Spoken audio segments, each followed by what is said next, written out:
2025년도 추수감사절 또 우리 이제 말씀을 또 받도록 하겠습니다.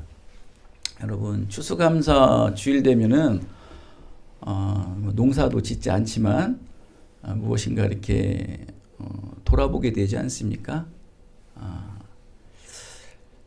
이렇게 추수감사절은 이제 돌아보는 절기예요.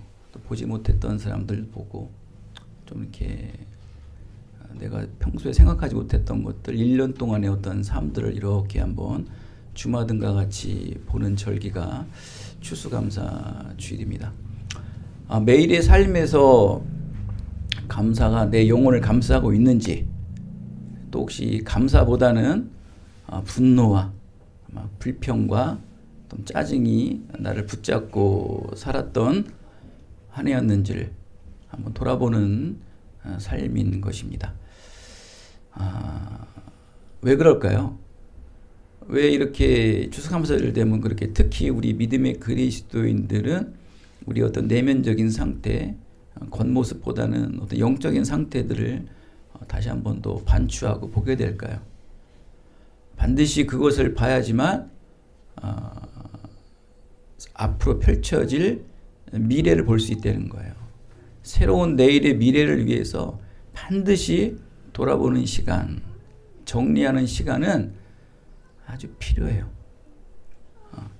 과거의 발목을 잡히면 여러분 새로운 미래를 열 수 없어요. 혹 열릴지라도 그 과거의 발목 때문에, 과거에 아직 해결되지 못한 것 때문에 새롭게 일하는 것들이 항상 발목을 잡아서 발전하지 못하게 하는 경우가 굉장히 많거든요. 그래서 이 추수감사절을 통해서 2025년도에 우리가 좀 살았던 모든 모습들을 다시 한번 쭉 이렇게 훑어보셔야 되는 시간입니다. 굳이 개인적인 시간을 갖지 못하면 지금 이 짧은 한 20분에서 30분 설교하는 시간 동안 여러분의 그 1년 동안의 시간을 한번 돌이켜보세요. 감사의 1년이었는가, 분노와 불평과 짜증의 1년이었는가를 한번 돌아보시자고요. 여러분이 마귀의 세계, 또 이 악의 세계에는 감사가 없는 거 아십니까?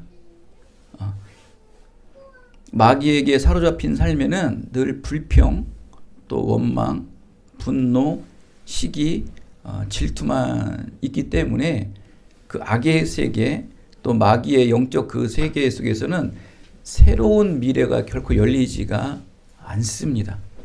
늘 한번 보십시오, 여러분. 늘 과거의 발목을 잡고 늘 예전 것만 끄집어내는 사람들 치고 새로운 것들을 선구자적 또 선각자적 새로운 방향의 지향점을 나가는 경우는 거의 없어요. 과거에 늘 발목을 잡고 앞으로 나가지 못하게 합니다. 이것은 늘 악한 생각들, 악한 영들의 세계에서는 그렇게 갈 수밖에 없어요. 교회는 늘 미래를 봐요. 늘 과거를 묻지 않아요. 하나님께서는 우리에게 구원의 은혜를 이루시고 우리의 죄를 물으셔서 예수 그리스도의 이름으로 회개하심을 통해서 하나님께서 새로운 구원을 이루어주십니다. 그리고서 우리가 또 중간에 또 구원의 은혜를 받더라도 살다 보면 또 실수할 경우도 있고 잘못한 경우도 있잖아요. 그때 과거 거를 안 물어봐요. 하나님 얼마나 클린하시고 얼마나 깨끗하신 분이신지 절대 안 물어보십니다. 왜? 하나님은 앞이 문제예요. 앞이. 과거를 청산했다면, 과거를 돌아보았다면, 과거의 모든 추수감사절을 다 드렸다면 하나님 반드시 미래만 보게 하세요. 절대 안 물어보십니다. 여러분 다윗을 보시면 알아요. 다윗은요, 우리가 여러분도 죄 많이 짓죠. 저도 죄 많이 짓지만 다윗이 지은 죄는 여러분이 지은 죄의 반의 반도 못해요.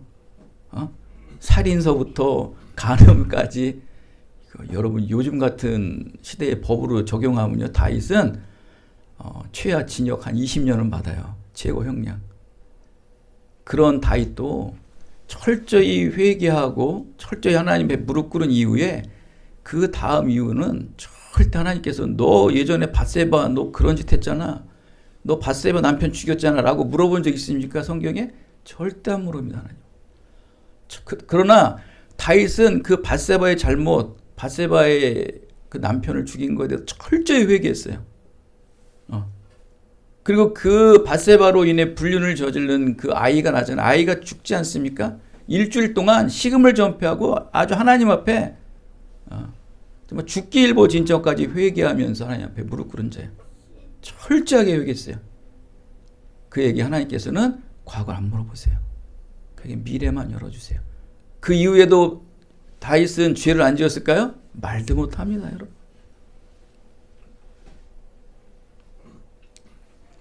그래서 여러분, 이 악의 세계는, 이 죄의 세계는요, 항상 과거를 돌이키게 합니다. 과거로 발목 잡아요. 즉 미래의 문을 못 열게 하는 거예요. 여러분 혹시 지금 미래의 문을 못 열고 계십니까? 새로운 환경, 새로운 일을 시작해야 되는데 무엇인가 열려지지 않고 있습니까? 볼 것도 없습니다, 여러분. 지난 시간을 돌이켜보세요. 거기에 반드시 답이 있어요. 거기에 반드시 미래를 열어가는 축복의 열쇠가 있음을 믿으시기 바랍니다. 그거 정리 안 하고서는 혹 여러분이 새로운 일을 열어도 거기에서 또 발목 잡혀요. 반드시 회개해야 되고 반드시 하나님 앞에 용서를 구해야 됩니다. 그래서 다시 일어설 수 있는 힘의 근원은 감사라는 거예요. 감사예요. 새로운 내일의 희망과 미래를 위해서 반드시 감사하는 마음은 절대적이라는 거예요. 우리가 인생 삶을 살다가 절망하고 낙심할 때가 있지 않습니까? 인생의 위기와 좌절을 극복하지 못하면 내일의 미래는 극복할 수 없어요. 여러분 힘들고 어려울 때 뭐 실망하고 실족까지 앉아 있는다고 누가 알아줍니까? 아무도 몰라요. 그때마다 다시 일어설 수 있는 힘의 근원은 감사다. 감사가 없었으면 여러분 속에서 못 일어납니다. 받아서 감사한 것은 누구나 다 감사할 수 있죠. 물질을 주고 감사하고 높은 직책을 주서 감사하고 뭐 여러분 필요한 것들 막 주시면 다 감사하죠. 그런 감사는 이방인들도 세상 사람들 다 똑같이 누리는 거예요. 그러나 그리스도인들에게 믿음의 사람들에게 감사는 그거는 차원이 다르고 질적으로 다릅니다. 진정한 감사는 절망과 좌절과 낙심할 때 감사할 수 있어야 돼요. 굉장히 초월적인 감사죠. 우리가 말하는 그런 일반적인 감사가 아니고 초월적인 감사예요. 힘들고 어려운데 감사가 솟아날까요? 정신이 돌지 않는 이상은 쉽지는 않은 현상입니다, 여러분. 감사 없는 삶은 미래가 결코 없습니다. 왜? 현재 어렵고 힘들고 낙망한 것을 일어설 수 없기 때문에 그 힘들고 어려운 것을 일어나야 돼요. 반드시 일어나야 새로운 일을 하거든요. 그 새롭게 일어나려면 감사가 일어나게 하는 거예요. 내일의 축복을 여는 열쇠가 감사다. 절망하고 낙심할 때 다시 일어설 수 있는 힘이 감사라고 했는데 도대체 무엇으로 인해 우리가 감사할까요? 감사하였기에 절망 속에서 일어설 수 있는 힘과 능력이 되었다고 하지 않습니까? 즉 우리가 말하는 오늘 이 추수감사절에 말하는 늘 감사, 또 그리스도인들이 늘 말하는 감사, 이 감사는 풍요할 때 감사를 누리는 감사가 아니에요. 그것은 누구나 말씀드렸죠. 누구나 다 감사하다니까. 세상 일반 사람들도 풍요할 때는 다 감사하다고 해요. 그러나 좌절과 절망 속에 일어설 수 있는 힘을 낼 수 있는 것은 감사라는 거예요. 즉 우리가 말하는 감사는 힘과 능력이라는 거예요. 그렇다면 그 감사는 어디서부터 온 것일까? 그리스도인들의 감사는 어디서부터 온 것일까? 믿음의 사람들에게 감사는 어디서부터 온 것일까? 요셉과 같이 20년 동안 감옥 생활하면서 모세와 같이 40년 동안 광야 생활하면서도 결코 신앙을 잃어버리지 않고 결국 그의 미래를 열었던 믿음의 증거자들을 보십시오. 70년 동안의 포로 생활하면서 바벨론에서 포로 생활하면서 새로운 성전을 짓기 위해 기도했던 스룹바벨과 다니엘과 느헤미야를 보십시오. 그들은 대체 무엇에 감사했기에 그러한 질고와 고난과 역경과 좌절 속에 버텨내고 이길 수 있었을까요? 그들의 감사는 능력이고 힘이었던 거예요. 대체 그 감사는 어디서 올까요? 오늘 바로 그 감사는 어디서 오는지 시편 100편 말씀에 시편 저자는 말씀하고 있습니다. 하나님께 기쁨의 예배를 드리기 위해 성전의 문을 열고 들어갈 수 있었다는 것이 감사라는 거예요. 지금 내일 집이 경매가 들어오고 내일 시한부 인생을 받아서 암수술을 받아야 되고 내 부모가 절망 속에 처해고 우리 가정이 다 무너지는 상태에서도 오늘 뭐라고 말씀합니까? 기쁨의 예배를 드리기 위해 성전의 문을 열고 들어갔다는 거예요. 그것이 감사라는 거예요. 감사한 마음이 없으면, 감사한 능력과 힘이 없으면 그 절망과 좌절 속에 어떻게 기쁨으로 하나님께 예배드리기 위해 성전문을 열고 들어갈 수 있냐는 거예요. 대체 그 힘과 근원은 어디서 나올까요? 대체 오늘 시편 저자는 말하는 거예요. 하나님께 기쁨의 예배를 드리기 위해 성전의 문을 열고 들어갈 수 있었다는 것이 감사라는 거예요. 왜 우리 이런 얘기도 가끔 하죠. 요즘들은 영화관을 많이 안 가는데 저 젊었을 때마다 영화관을 많이 갔어요. 저도 몇 년 전만 해도 이런 넷플릭스나 이런 것들이 좀 없을 때는 명절 때 되면은 온 가족이 모여서 다 영화관 가서 이렇게 영화 보고 그랬거든요. 그러면은 영화관에서 한 2시간 동안은 몰입하게 되잖아요. 그죠? 그 밖에서 있었던 어려운 일들 막 이런 것들을 잠깐 영화관의 그 암흑 속에서 영화에 집중하다 보면은 2시간 동안은 잠깐 잃어버릴 때가 있거든요. 영화관에 나오면 또다시 문자가 오고 카톡을 확인하면 아, 내 현실은 아직도 변한 게 없구나 하면서 또 이제 나가는 곳이 있는데 마치 그거와 같이 이 감사라는 힘과 능력은 대체 무엇으로 우리를 이끌어갈까요? 바로 하나님께 예배드리는 거예요. 근데 예배드리는데 어떻게 예배를 드리냐면은 기쁨으로 예배를 드린다는 거예요. 기쁨으로 예배드리기 위해 성전의 문을 들어간다는 거예요. 그것이 감사라는 거예요. 영화를 2시간 보면서 세상 것을 잠깐 잃어버리는 것처럼 우리 믿음의 그리스도인들도 하나님께 예배드리기 위해 기쁨으로 들어가는 그 능력들을 많이 키워야 돼요. 그러니까 그 감사를 많이 키워야죠. 그래야지만 정말 외롭고 누구도 도와줄 수 없고 어떠한 절박한 상황 속에서도 일어날 수 있는 힘과 능력이 되는 거예요. 감사를 잃어버린 사람에게는 무엇이 없다고 그랬어요? 서두에 미래가 없다. 왜? 고난 속에 극복해낼 수 없는 거예요. 좌절 속에 극복해내지를 못하는 거예요. 여러분의 고비를 넘어가야지 다음 일을 볼 거 아니에요. 그죠?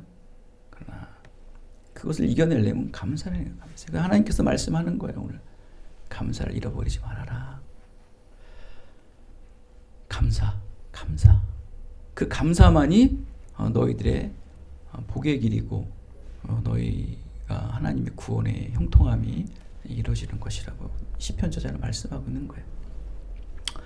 절망 중일지라도 고난 중일지라도 또 외롭고 소외당할지라도 하나님께 예배드리는 그 자체가 너무 기쁘고 감사하기에 언제든 다시 일어설 수 있는 여러분 되시기를 예수 그리스도의 이름으로 축원드립니다.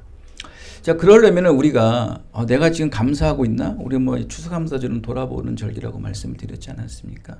그러면 2025년도 1년을 이렇게 돌아보면 내가 정말 감사한 삶을 살았는가? 감사한 삶을 살지 않았는가를 확인받고 싶은 게 우리 사람들의 마음이잖아요. 그죠? 한번 여러분이 정말 1년 동안 내가 감사한 삶을 살았는지 하나님 앞에 합격인지 합격 아닌지 한번 말씀을 통해 점검을 해보자고요.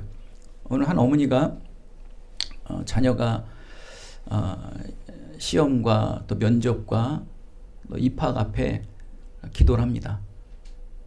하나님, 우리 아들이 또 우리 딸이 너무나 소중하고 정말 너무나 귀한 자식인데 먼저 이 아이가 지금 시험과 또 면접과 입학 중에 있습니다. 힘들고 어렵지만 하나님 먼저 그 아이에게 다른 것 다 원하지 않습니다. 합격하기 전에 하나님께 감사하는 삶에 먼저 합격되었으면 좋겠습니다. 라는 믿음의 어머니가 기도를 하는 거예요. 너무 멋있지 않나요? 그 기도가? 그 아이가 어떠한 학교나 회사나 무엇에 합격하기 이전에 먼저 하나님 앞에 감사 삶을 감사한 삶을 살았는지 아닌지를 하나님 확인해 달라는 거예요. 이거 진짜 고차원적인 기도 아닙니까? 여러분의 기도가 그런 기도가 되기를 바랍니다. 우리도 뭐 미나이도 이제 우리 막내도 뭐 직장을 또 옮긴다고 금요일날 면접 시험을 보고 왔는데 그 전에 면접 시험을 보기 이전에 우리 또 다현이도 이번에 이제 학교가 잘한 초등학교 됐다고 그랬죠? 되기 전에 그 전에 이걸 들었어요. 이 설교를 들었어야 되는데 그 전에 하나님 앞에 먼저 합격이 되었는가? 우리 다현이가 우리 미나이가 합격이 되었는가? 그러면 그 과정, 그 결과는 그것이 실패가 되던 합격이 되던 거기에 마음이 움직일까요? 안 움직일까요? 안 움직이죠. 왜? 하나님에게 합격이 됐으니까 그게 우리에겐 중요한 거예요. 그런 기도를 드리는 여러분이 돼야 돼요. 그래서 여러분이 1년 동안 하나님 앞에 감사한 삶이 하나님 앞에 합격된 삶이었는가 합격되지 않는 삶인가 그걸 봐야 되는 거예요, 여러분. 그걸 어디서 봐야 되는가? 여러분의 1년의 삶이 정말 하나님 보시기에 합당한 삶이었는가, 감사한 삶이었는가, 감사하지 않은 삶이었는가를 볼 수 있려면은 여러분의 마음 자세, 마음에서 있어요. 하나님 우리의 중심을 보지 않습니까? 마음 자세. 바로 여러분이 지금 오늘 예배를 드리러 오는 이 자리가 기뻤는가, 기쁘지 않았는가. 이거를 여부로 해서 하나님께서 여러분이 1년 동안에 너의 삶이 감사했는가, 감사하지 않는가를 합격이냐, 불합격이냐를 말씀하신다는 거예요. 시편 저자가 오늘 뭐라고 말했습니까?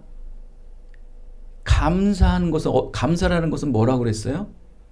기뻐하는 마음으로 예배드리기 위해 성전의 문을 열고 들어가는 것이 감사하다고 그랬잖아요. 항상 여기서 중요한 게 뭐냐면 기뻐해요, 기뻐. 예배를 형식적으로 또 목사님 얼굴 보러 가야지. 어떤 사람은 교회 밥 먹으러 가야지. 저는 중고등학교 때 우리 이쁜 여학생들 보러 거기 갔어요. 그래서 신앙이 성장했어요.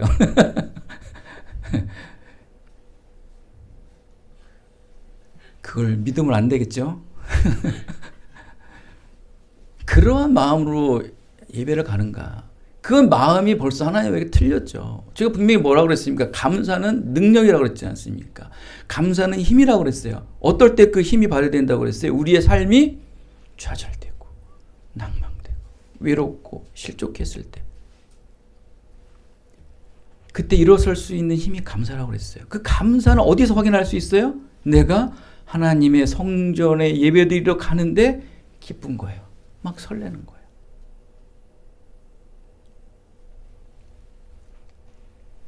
그 여부를 보고 여러분의 2025년도 삶이 감사했는지 감사하지 않았는지를 하나님께서는 보시겠다는 거예요. 오늘 여러분 이 예배처에 왔을 때 이 문을 딱 열었을 때 정말 기쁘고 설레이면서 막 환희에 쌓였습니까? 막 감사했습니까? 여러분은 그럼 합격하신 거예요. 하나님 보시기에. 얼굴을 보니까 그렇진 않은 것 같은데. 근데 여러분 걱정하지 마세요. 2026년도 추수감사절도 있거든요. 올해는 조금 통과가 됐더라도 내년도 2020년 6년도 추수감사절 때는 정말 기쁜 마음으로 추수감사절 예배를 드리러 오세요. 하나님 그걸 보시는 거지. 여기 올려놓은 과일, 뭐 큰 교회들은 뭐 밑에다 뭐 그냥 엄청나게 쌓아놓지 않습니까? 그거를 보시는 게 아니고 너희들이 정말 기쁜 마음으로 나를 만나러 오느냐 만나러 오지 않느냐를 보신다는 거예요. 그 감사하면은 여러분이 고난 속에 역경 속에 일어설 수 있다는 거예요. 그러면 무엇이 열립니까? 고난을 이기면 당연히 무엇이 오겠어요? 높은 산을 올라가면은 반드시 내리막길이 있듯이 하나님께서도 이 신앙의 여정들을 보면 항상 이 고난의 여정이 최절정에 이르고 그것이 통과가 되었을 때는 반드시 하나님께서 놀라운 축복의 은혜가 임하게 되는 거예요. 뭐 사사기서를 보면 말도 못하죠. 사사기서 보면 뭐 고난과 역경이 늘 질고 속에 있는데 신앙의 삶들도 마찬가지라는 거예요. 반드시 이 고난을 넘으면 여러분에게 하나님의 축복이 있고 하나님의 구원의 계획들이 이어지는 거예요. 근데 이 고난을 넘어야죠. 고난을 넘어야 되는 게 일단 우선 아닙니까?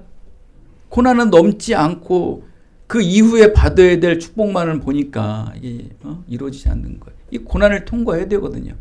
이 시련을 통과해야 되거든요. 역경을 통과해야 되거든요. 그 통과할 수 있는 힘이 무엇이라고 그랬어요? 감사. 감사 외에는 이길 수가 없어요. 감사 외에는 이길 수가 없어요. 여러분, 그 판검사들 여러분 보시지 않습니까? 요즘에 뭐 나라가 상당히 복잡한데 뭐 법에 대해 이 판검사들 보면 여러분 전교에서 1등을 놓치면은 판사가 안 돼, 못 돼요. 의사도 못 되고.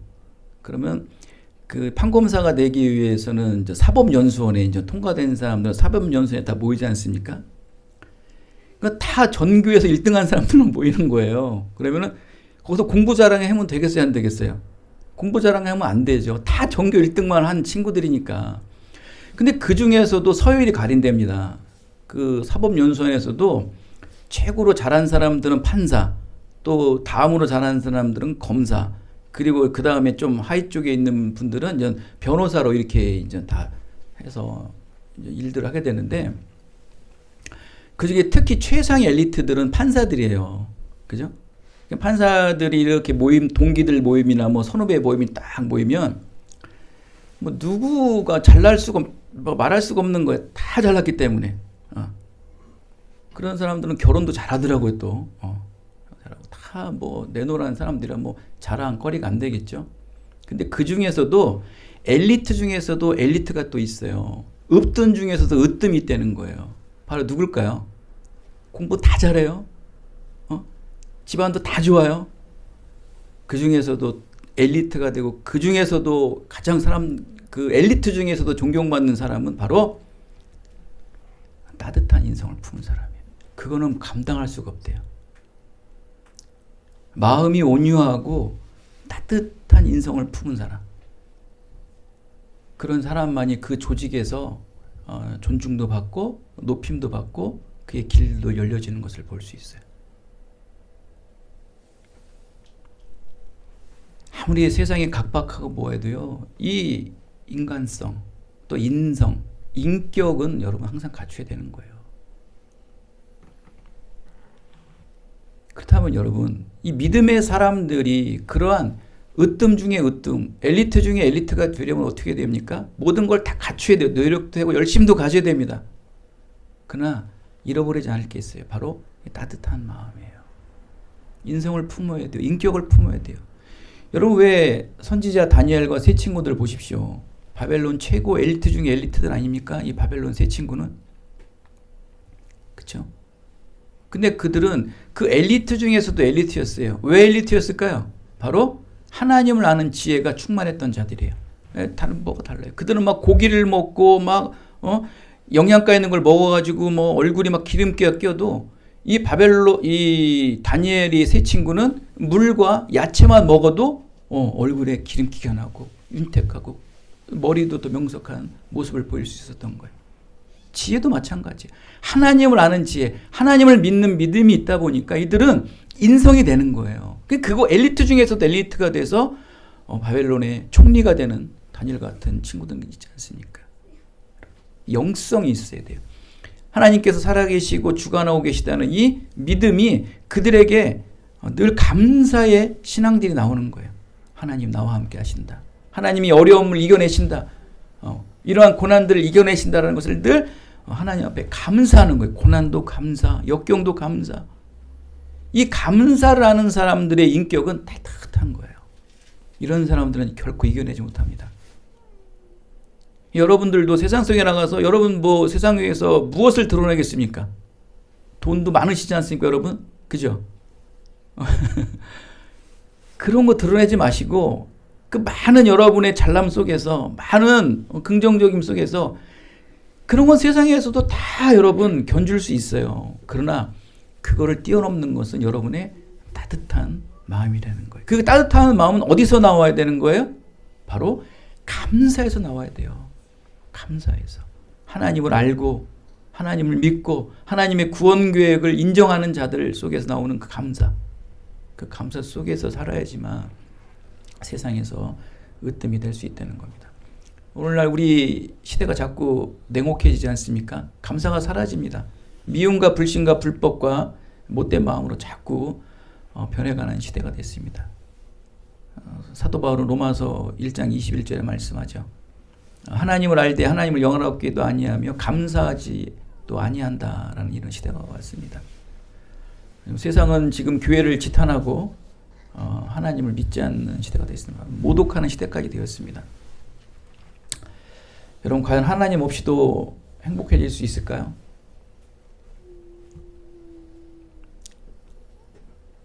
하나님 없이도 행복할 수 있을까요? 요즘 뭐 교회 안 다녀도 잘 사는 사람들 많더라고요. 참 저도 좀 씁쓸합니다. 저도 배울 땐 그렇게 안 배웠는데 제가 이 목회 현장에 오니까 교회 안 다녀도 잘 살더라고요.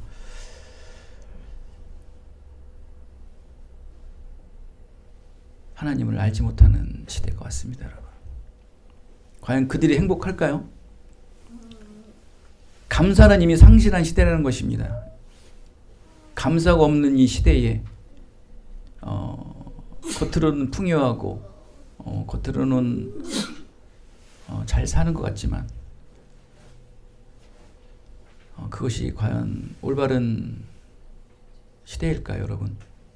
그리스도인들이 지금 이 감사의 계절에 우리가 보아야 될 시에 감사를 우리가 삶을 나눠야 되는데 감사가 이 상실한 시대, 서로를 미워하고 비교하고 경쟁하는 이 시대에 감사는 완전히 상실되었습니다. 사랑하는 여러분, 하나님께서 시편 100편 3편 말씀합니다. 너희가 나를 하나님인 것을 알고 내가 너를 지은 것을 알고 또 너는 내 백성인 것을 아는 내 양들은 하나님께서 결코 사랑을 놓지 않겠다는 거예요. 여러분, 우리 이런 거 있지 않습니까? 이 말씀으로 마치겠습니다. 우리 이런 말 있죠. 엄마 아빠들이 어렸을 때 이러잖아요. 우리 아연한테 그러죠. 아연아, 너 누구 딸? 그럼 어때요? 다연아, 너 누구 딸? 그럼 아빠 딸. 누구 딸? 그러면 엄마 딸. 그러면 엄마 아빠 좋으세요, 안 좋으세요?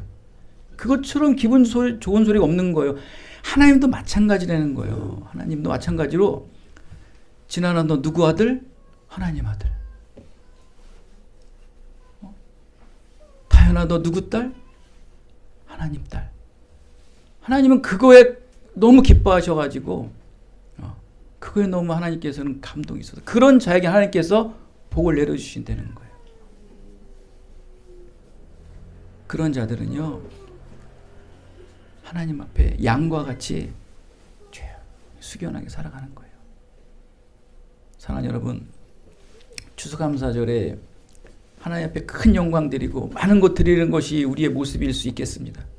그러나 이 소출의 계절에 비록 우리가 보여지고 만져지는 것은 조금 연약하고 부족할지라도 이 감사하는 마음만큼, 이 영적인 감사한 마음만큼 결코 잃어버리지 않으셔서 이 땅에 살아가는 축복의 열쇠예요. 이 땅에 살아가는 축복의 키라는 거예요.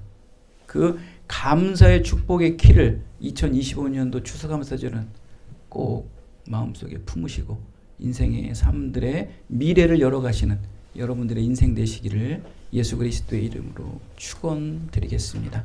은혜가 풍성하신 아버지 하나님 감사드립니다.